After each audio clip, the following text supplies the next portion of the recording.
Oi! Hoje a resenha do conto Cores, de Orígenes Lessa.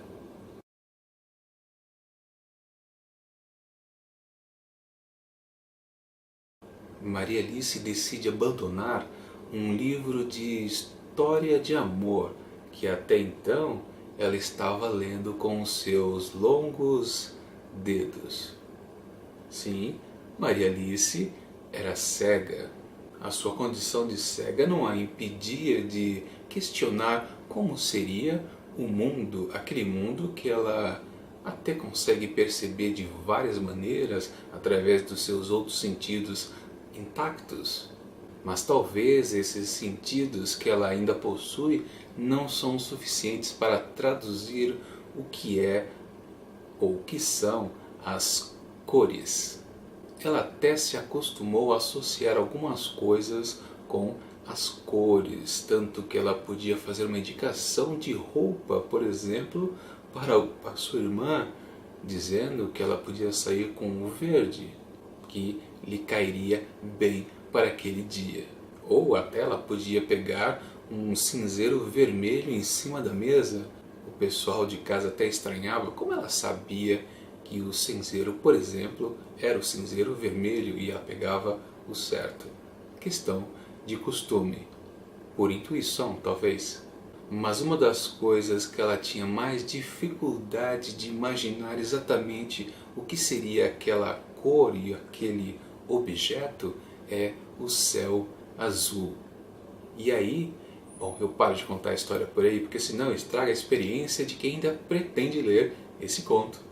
Cores foi publicado em 1960 por Orígenes Lessa, um escritor brasileiro que trabalhou muito com publicidade, mas sempre encontrou tempo para publicar muitos contos em várias antologias e muitos romances também, sendo o principal deles o Feijão e o Sonho, uma obra muito popular lá na década de 30, quando foi lançado, e que chegou até décadas depois a ter versões na televisão.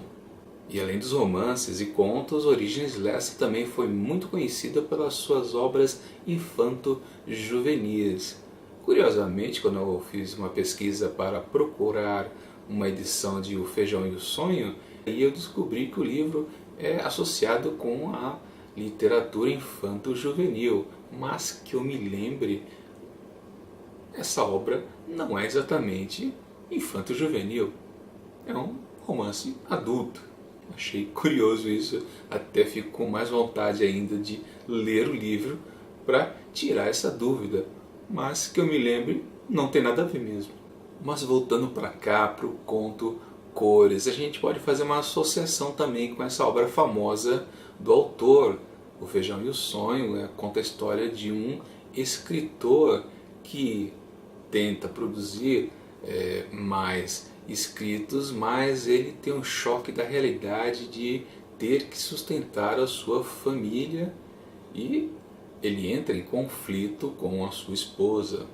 Ou seja, esse conflito do desejo com a realidade também a gente pode associar aqui com a Annalise, que quer muito entender o que é a cor e a sua deficiência visual a impede.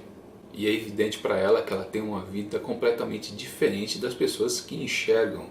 E essa capacidade de enxergar o que é o enxergar, ela também não consegue abstrair. Ela sabe que é uma pessoa diferente entre tantos, mas ela procura não se rebaixar. Ela não gosta quando ela percebe que as outras pessoas que são cegas como ela também são humildes demais.